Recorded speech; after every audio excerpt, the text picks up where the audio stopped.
Previous video కూడా చేయడం జరిగింది. సో ఈ రోజు నుంచి మనకు నోటిఫికేషన్ ఆన్లైన్ స్టార్ట్ అయిపోయింది కాబట్టి సో దయచేసి అందరూ ఆన్లైన్ చేసుకోవాలని నేను మనస్ఫూర్తిగా కోరుకుంటున్నాను. ఎందుకంటే చాలా మంచి నోటిఫికేషను. సో దాని గురించి ఒకసారి చూసుకుందాం ఏంటో. ఈ నోటిఫికేషన్ వచ్చేసి సిఐఎస్ఎఫ్లో అండి, central industrial security force. Central industrial security force. So దీని గురించి మీకు ఆల్రెడీ తెలిసి ఉండొచ్చు చాలామందికి.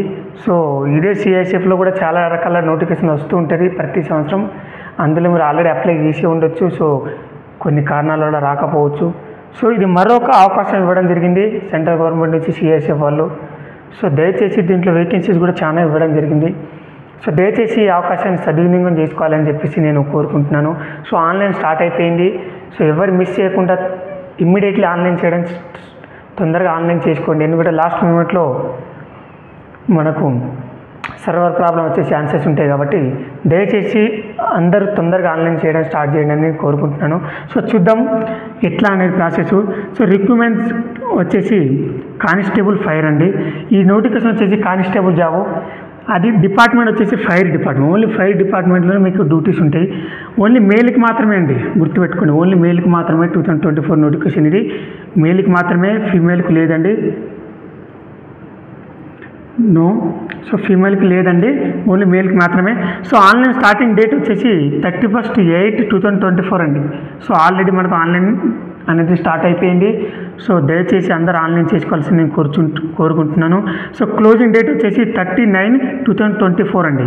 అంటే 1 మంత్ టైం ఇవ్వడం జరిగింది. 1 మంత్ గ్యాప్ ఇవ్వడం జరిగింది. సో 1 మంత్లో ఎంతమంది ఆన్లైన్ చేసుకోవాలనుకుంటున్నారో, జాబ్ కావాలనుకుంటున్నారో, జాబ్ కొట్టాలని కోరుకుంటున్నారో వాళ్ళు ఆన్లైన్ చేసుకోవడానికి ఛాన్స్ ఉంటుంది. తర్వాత 1 మంత్ 39 2024 అయిపోయిన తర్వాత ఒక్కరోజు కూడా మనకు నెక్స్ట్ ఎక్స్టెండ్ అనేది ఉండదు ఆన్లైన్ డేట్లో. సో ఈరోజు నైట్ 12 PM వరకు మనకి ఛాన్స్ ఉంటుంది. సో లాస్ట్ మూమెంట్లో చేయడం వల్ల ఏమైతేనంటే సర్వర్ ప్రాబ్లం వచ్చే అవకాశాలు ఉంటాయి కాబట్టి స్టార్టింగ్లోనే ఆన్లైన్ చేసుకుంటే మంచిది. సో వేకెన్సీ విషయానికి వస్తే అండి 1130 అండి. సో ఓన్లీ స్టేట్ వైజ్ అండి, ఇది సెంట్రల్ కాబట్టి స్టేట్ వైజ్ వేకెన్సీస్ ఉంటాయి. సో 1130 ఓన్లీ మేల్కి మాత్రమే, గుర్తుపెట్టుకోండి. ఇక్కడ ఫీమేల్స్ కూడా లేరు. సో చాలా మంచి వేకెన్సీస్ అండి. ఇది ఒకటే డిపార్ట్మెంట్ ఇన్ని వేకెన్సీస్ అంటే అది చాలా మంచి విషయమే. ఇంకోటి దీని పే లెవెల్ విషయానికి వస్తే లెవెల్ 3 అండి. 21,700 నుంచి 69,100.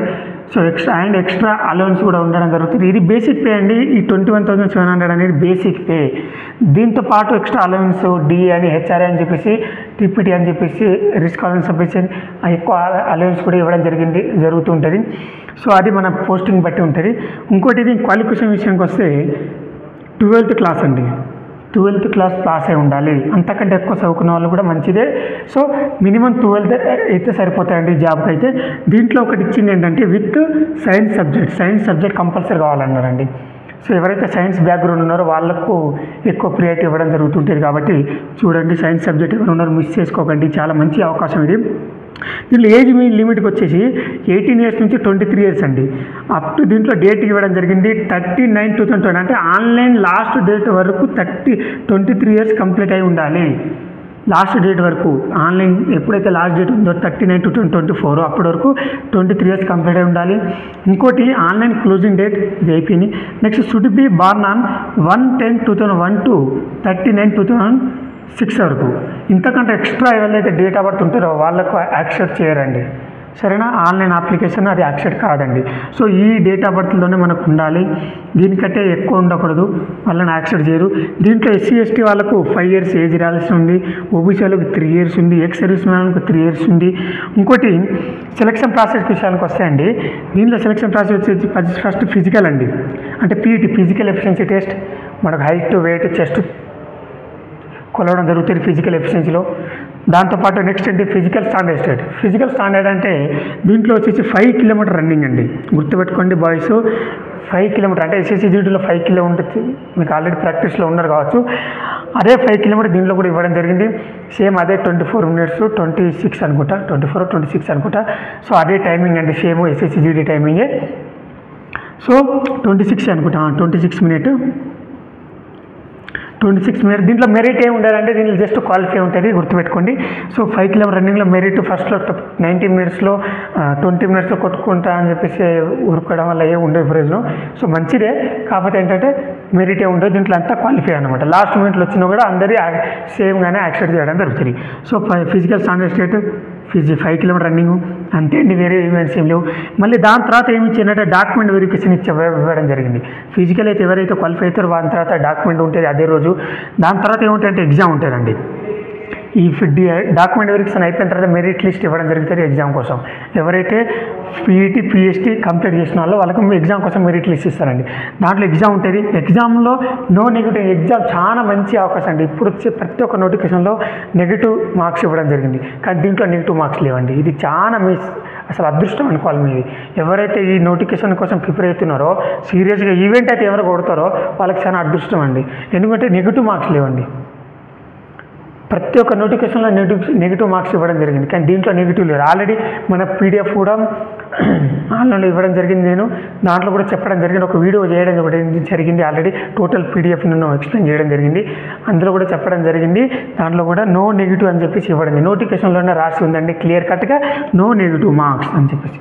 సో టోటల్ మనకు 100 మార్క్స్ క్వశ్చన్ అండి. ఇది 100 మార్క్స్ పేపర్ అండి. 100 మార్క్స్కు 100 మార్క్స్కు అంటే 100 క్వశ్చన్కు 100 మార్క్స్ అండి. అంటే ఈచ్ 1 క్వశ్చన్ 1 మార్క్స్ అండి. సో 120 మినిట్స్ మనకు ఎగ్జామ్లో టైం ఉంటుందండి. 100 మార్క్స్ చేయాలండి. ఇంకోటి దాని తర్వాత ఏంటంటే మెడికల్ అండి. ఈ అంతా అయిపోయిన తర్వాత ఎగ్జామ్లో ఎవరైతే మెరిట్ లిస్ట్ వస్తారో దాన్ని మెడికల్కి వెళ్తారంటే మెడికల్ అయిపోయినాక డైరెక్ట్ జాబేగా తర్వాత ఏ ఉండరు. మెడికల్ అయిపోయిన తర్వాత మెరిట్ లిస్ట్ ఇస్తారు final. So direct joining letter వచ్చేస్తుంది. దాని తర్వాత ఫైనల్ లిస్ట్ వచ్చిన 10-15 రోజుల్లో జాయినింగ్ లిస్ట్ రావడం జరుగుతుంది. సో దీని గురించి ఇంకేమైనా డౌట్ ఉంటే, మీకు ఏమైనా కన్ఫ్యూజ్ అయి ఉంటే, అర్థం కాని పరిస్థితిలో ఉంటే ఆన్లైన్ అప్లికేషన్ చేసేటప్పుడు కానీ ఇంకేమైనా ముందు భవిష్యత్తులో ఈ రిక్రూట్మెంట్ సంబంధించి ఇంకేమైనా డౌట్ అనిపిస్తే నాకు కామెంట్ సెక్షన్లో కామెంట్ చేయండి. మీకు తప్పకుండా నేను దీనికి సంబంధించింది డౌట్ క్లారిఫై చేయడానికి ప్రయత్నిస్తాను. జై హింద్ ఫ్రెండ్స్.